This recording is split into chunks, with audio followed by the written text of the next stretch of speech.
কেউ খাবার জোগাড় করার জন্য কাজের সন্ধানে দৌড়াচ্ছে, আবার কেউ অতিরিক্ত খেয়ে হজমের জন্য দৌড়াচ্ছে।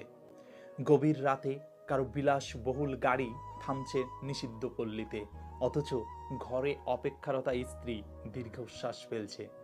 কেউ ভাঙা ঘরে থেকেও স্ত্রীকে নিয়ে অবিরত সুখের স্বপ্ন বুনে চলেছে, আবার কেউ ভাবছে আর কয়টা দিন ডিভোর্স পেপারে সাইন করলেই মুক্তি।